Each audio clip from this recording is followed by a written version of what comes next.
Hi friends, welcome to Mek'skitchen. இந்த வீடியோவில் சிம்பிளான மஷ்ரூம் பிரியாணி எப்படி செய்கிறதுன்னு பார்க்க போகிறோம். இன்றைக்கி இந்த பிரியாணி வந்து நான் எர்த்தன் பாட்டை அதாவது மண் சட்டியில் வந்து செய்ய போகிறேன். எந்த ஒரு ரெசிபியுமே வந்து ஒரு மண் பாத்திரத்தில் செஞ்சால் ரொம்ப டேஸ்ட்டாக இருக்கும், ரொம்ப ஹெல்த்தியும் கூட. சரி, எப்படி செய்கிறதுன்னு பார்க்கலாம். இப்போ நான் இந்த பாட்டில் வந்து ஒரு 5 ஸ்பூன் வந்து கோகோனட் ஆயில் வந்து ஊற்றிருக்கேன். அது எல்லா இடத்துலையும் படுற மாதிரி நான் வந்து அந்த மாதிரி ஸ்வெல் பண்ணிக்கிறேன். இப்போ ஒரு 2 ஸ்பூன் கீ வந்து இதில் விட்டுக்கிறேன். இப்போ அந்த பாட்டும் ஆயிலும் நல்லா ஹீட் ஆகிடுச்சு, அதனால அந்த கீ வந்து நல்லா மெல்ட் ஆகிடுச்சு சீக்கிரமாகவே. இப்போ இது கூட வந்து இந்த பிரிஞ்சி இலை, பட்டை, கிராம்பு, கொஞ்சம் சோம்பு இது மட்டும் வச்சுருக்கேன். இப்போ அதை நல்லா வந்து வறுத்துக்கலாம். இப்போ அதெல்லாம் நல்லா வறுபட்டுருச்சு. இப்போ வந்து நான் ஒரு வெங்காயம் மட்டும் கட் பண்ணி வச்சுருக்கேன், ஒரு மீடியம் சைஸ் வெங்காயம், 2 பச்சை மிளகாய். இப்போ நல்லா இதை வந்து வதக்கிக்கலாம். இப்போ இந்த வெங்காயம் வதங்குறதுக்கு நான் கொஞ்சம் உப்பு சேர்த்துக்கிறேன்.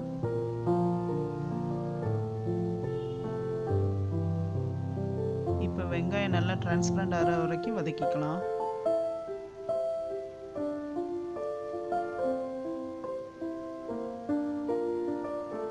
இப்போ வெங்காயம் நல்லா வதங்கிடுச்சு. நான் ஒரு ஸ்பூன் ஜிஞ்சர் கார்லிக் பேஸ்ட் வந்து இது கூட சேர்த்து அதனுடைய பச்சை வாசனை போகிற அளவுக்கு வதக்கலாம். இப்போ நான் வந்து புதினா கொத்தமல்லி வந்து கொஞ்சம் சேர்த்துக்கிறேன். இது வந்து ஒரு கையளவு இருக்கும், ரெண்டுமே சேர்த்து இப்போ நல்லா வதக்கலாம். இப்போ இது கூட நான் வந்து ஒரு அரை ஸ்பூன் ஜீரக பவுடர், ஒரு ஸ்பூன் வந்து கோரியண்டர் பவுடர், அப்புறம் வந்து கறி மசாலா, கரம் மசாலா ஒவ்வொரு ஸ்பூன், இது நாளையும் வந்து நான் இப்போ சேர்த்து அதை பச்சை வாசனை போகிற அளவுக்கு நான் வந்து வதக்க போகிறேன். இப்போ அதுவும் நல்லா வதங்கிடுச்சு. இப்போ ஒரு 1/4 டீஸ்பூன் வந்து டர்மரிக் பவுடர் சேர்த்துக்கிறேன், ஒரு ஸ்பூன் வந்து சில்லி பவுடர். உங்கள் காரத்துக்கு ஏற்ற மாதிரி நீங்கள் வந்து இந்த சில்லி பவுடர் சேர்த்துக்கோங்க. இப்போ அதையும் நல்லா வதக்கலாம். இப்போ ஒரு 2 தக்காளி வந்து கட் பண்ணி வச்சுருக்கேன், அதை சேர்த்துக்கிறேன். இப்போ எல்லாமே நல்லா வதங்கிடுச்சு. இப்போ நான் இந்த காளான் வந்து ஒரு 250 கிராம் வந்து கட் பண்ணி வச்சுருக்கேன். இது ஆல்ரெடி வாங்கி 2 நாள் ஆகிடுச்சு, எனக்கு மறந்தே போச்சு. ஸோ இப்போ தான் அதை பண்ணுறேன். இந்த மாதிரி கொஞ்சம் பெருசாகவே கட் பண்ணிக்கோங்க. ஸோ இதை நல்லா வதக்கிக்கலாம். இந்த காளான் வதக்கும் போது அதிலேருந்து வந்து தண்ணி விடும், அந்த தண்ணிலாம் நல்லா வந்து ட்ரை ஆகணும், அது வரைக்கும் வதக்கலாம்.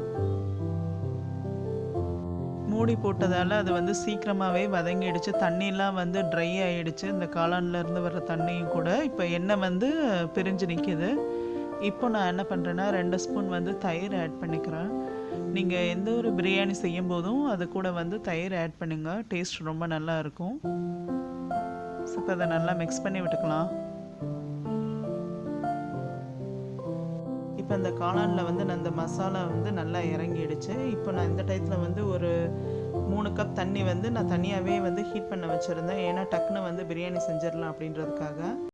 ஸோ இப்போ இதில் வந்து ஆட் பண்ணிக்கிறேன். எப்பயுமே பிரியாணி செய்யும்போது இந்த மாதிரி நீங்கள் தனியாக வந்து தண்ணி ஹீட் பண்ணி அதெல்லாம் சேர்த்தா சீக்கிரம் வேலை முடியும். ஸோ இப்போ இதை வந்து கொஞ்சம் கொதிக்கட்டும், எல்லா மசாலாவும் சேர்ந்து. இப்போ தண்ணி நல்லா கொதிக்க ஆரம்பிச்சிடுச்சு. இப்போ இதுக்கு தேவையான அளவு உப்பு வந்து சேர்த்துக்கிறேன். ஏற்கனவே நம்ம கொஞ்சம் உப்பு சேர்த்துருக்கோம், ஸோ பார்த்து சேர்த்துக்கணும். இப்போ இதை நல்லா மிக்ஸ் பண்ணி விட்டுக்கலாம், அந்த உப்பு வந்து கரையட்டும்.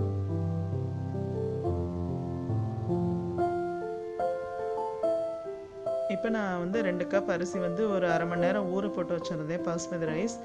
அதை வந்து இது கூட ஆட் பண்ணிக்கிறேன். 1 கப் அரிசிக்கு 1.5 கப் தண்ணி, ஸோ 3 கப் தண்ணி ஆட் பண்ணியிருக்கேன். இப்போ 2 கப் அரிசி அதையும் சேர்த்து நல்லா இப்போ மிக்ஸ் பண்ணி விட்டுக்கிறேன். இப்போ ஒரு மூடி போட்டு ஒரு 10 நிமிஷம் மட்டும் வந்து நம்ம வச்சா போதும், பிரியாணி ரெடி ஆகிடும்.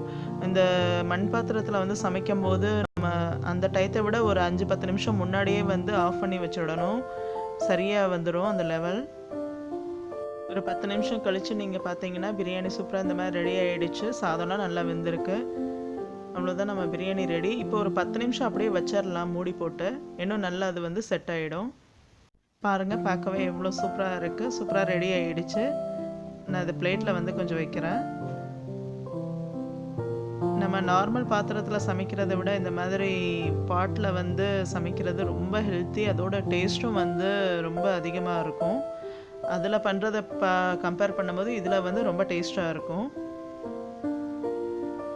மஷ்ரூம் பிரியாணியோட ஆனியன் ரைத்தா பெஸ்ட் காம்பினேஷன். ஸ்பைசஸ்லாம் ரொம்ப கம்மியாக ஆட் பண்ணி டேஸ்டான அதே சமயம் ஹெல்த்தியான பிரியாணி ரெடி பண்ணியிருக்கோம். நீங்கள் எல்லோரும் இந்த மாதிரி மண் பாத்திரத்தில் ட்ரை பண்ணி பாருங்கள். உங்கள் ஃபீட்பேக் கமெண்ட் பண்ணுங்கள். தேங்க்ஸ் ஃபார் வாட்சிங் ஃப்ரெண்ட்ஸ்.